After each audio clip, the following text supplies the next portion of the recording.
Hello, I'm Simon Whistler. You're watching Top 10's Net, and in the video today we're looking at the top 10 torrid love lives of hated dictators. It's easy, even comforting, to think of history's tyrants as one-dimensional bad guys. Though they may have had emotions and frailties as complex as our own threatens to muddy that narrative. But humanizing the inhuman can really drive home the terrifying reality of their despotic regimes, not to mention their sociopathic capacity for compartmentalization. To that end, here are 10 of the most hated dictators' most intimate love stories. Number 10. Robert Mugabe. While his first wife Sally was dying of cancer, Robert Mugabe was grooming his youngest secretary Grace to replace her as First Lady. Even before Sally died in 1992, Grace had already given birth to the first of her 3 children with the president. Considering Sally's only child with Mugabe had died in 1966 and she'd been unable to conceive another, this likely added insult to injury. But Grace was not Mugabe's only extramarital interest. Higher Education Minister Opa Muchunguri also became pregnant with his child around the same time as Sally's death. According to her former husband, Opa was frequently picked up in the middle of the night for unexplained meetings with the president. Grace remains suspicious of her rival even to this day, at one point even dragging her into an airport catfight over a pair of earrings, which Grace believed had been a gift from the dictator.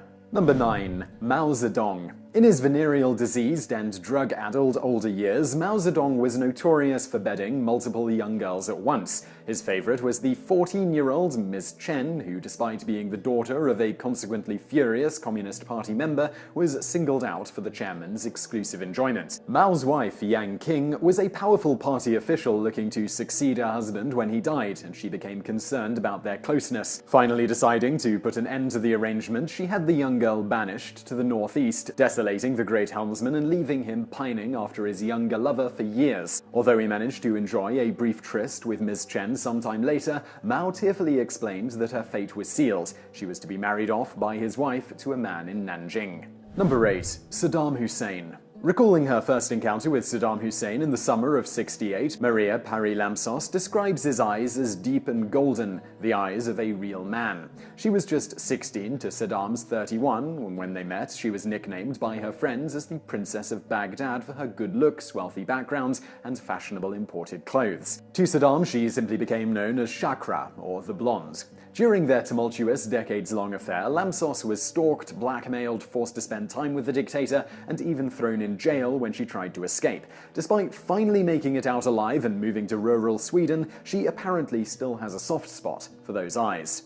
Some call Lampsos' story a wild fantasy, although photos have surfaced to back up her claim. In any case, Saddam's penchant for blondes is well known. His naturally brunette first wife became increasingly blonde after they married, while Saddam's favorite mistress turned second wife was also something of a blonde bombshell. So enamored with Samira was Saddam, in fact, that he bribed her husband to divorce her, had her brother murdered for criticizing their romance, and exiled his own son to Switzerland for jealously beating the pair's messenger to death. Number 7. Benito Mussolini. Benito Mussolini was infamous for his prodigious womanizing. Yet, by his own admission, he actually hated women, equating them all with prostitutes and finding most of them disgusting, especially post-coitus. Bragging of his conquests, he described an urge to beat women up and throw them on the floor after sex. Of his many mistresses, many of whom bore his children, Mussolini only showed affection for one, Cloretta Petazzi, a woman 29 years his junior. As well as spending a great deal of time with Petazzi, a dubious courtesy he denied even his wife, Mussolini took great care to appease her, soothing his mistress-in-chief's feelings of jealousy even during times of great political turmoil. Towards the end of the Second World War, while his wife was attempting to flee Italy, Mussolini and Cloretta were making a pact to stay together. In 1945, the two of them were shot dead and hung upside down over the Piazza Loreto in Milan.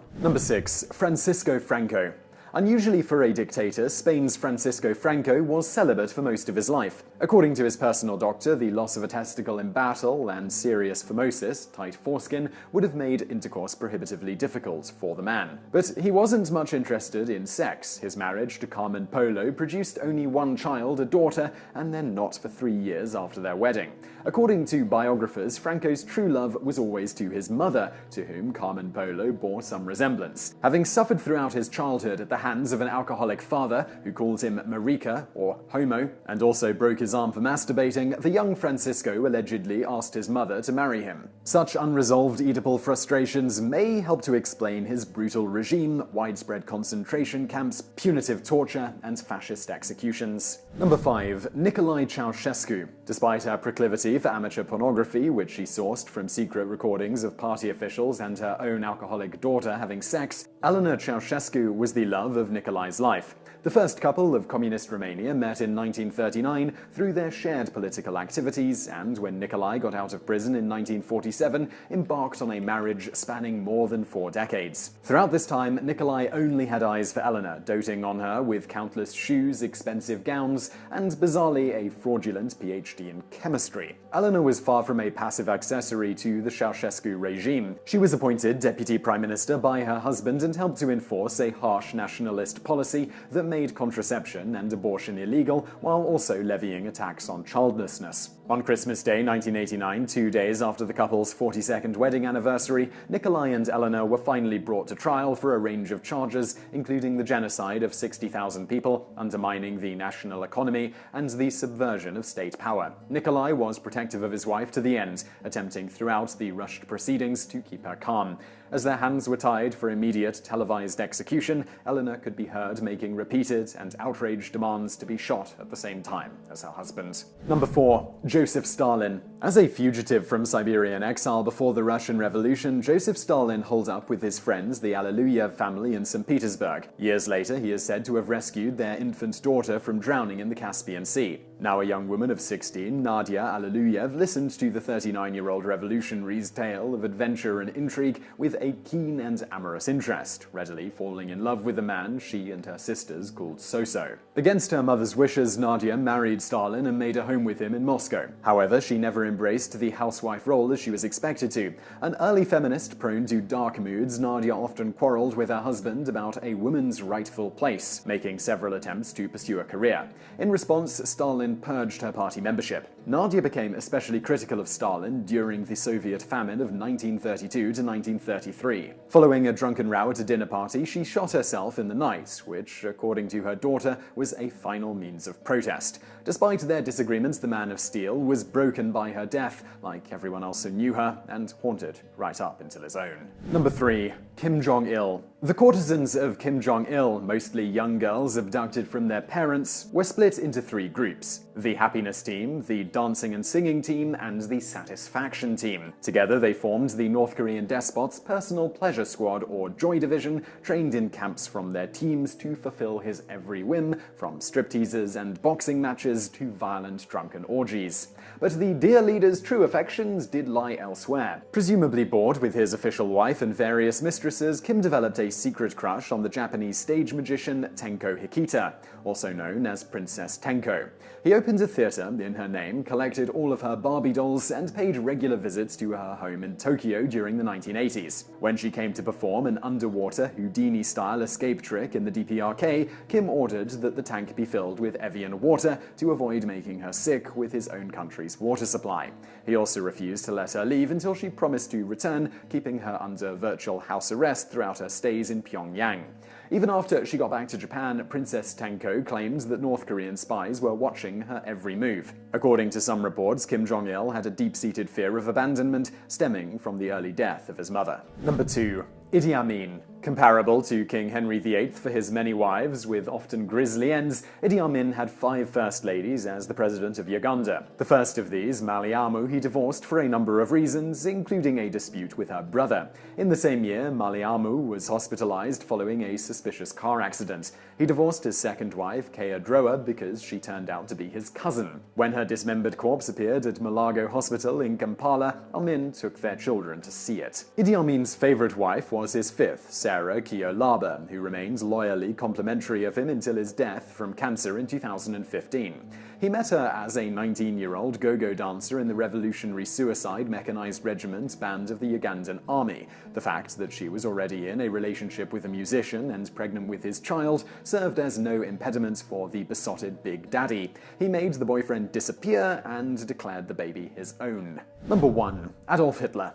Adolf Hitler's 12-year relationship and 24-hour marriage to Eva Braun is well known, despite the paranoid Führer's best efforts to keep it private. But the unhappiest woman in Germany, as she was dubbed for her numerous suicide attempts, was not the only love of Hitler's life. In fact, his obsession with his half-niece, Gysi Raubal, far outweighed any romantic feeling that he had for Braun. The dark and mysteriously beautiful Gysi enthralled her uncle for several years between the late 1920s and early 1930s. Not only did Hitler move her in with him in Munich, but he also paid for her singing lessons, took her to the opera, went for romantic drives into the countryside with her, and each night encouraged her to urinate and defecate onto his face. As his infatuation grew, Hitler became increasingly controlling, keeping Gysi under strict supervision, and once remarking, "There is surely nothing finer than to educate a young thing for oneself." By 1931, aged just 23, Gysi was found dead by a gunshot wound to the lung, her uncle's pistol by her side, and her nose bone fractured. The Nazi Party flew immediately into damage control mode,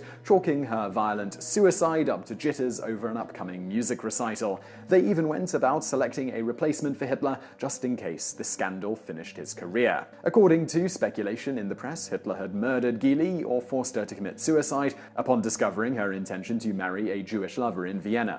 Whatever really happened, Gysi's untimely death weighed heavily on the future dictator, who at one point had to be forcibly restrained from shooting himself in the head. Wherever he slept thereafter, Hitler surrounded himself with busts or paintings of his niece and kept her Munich bedroom untouched, except for the daily delivery of fresh chrysanthemums. So I really hope you found that video interesting. If you did, please do hit that like button below, and don't forget to subscribe if you haven't already. Also, over there on the right, a couple of other videos that you might enjoy if you enjoyed this one, and thank you for watching.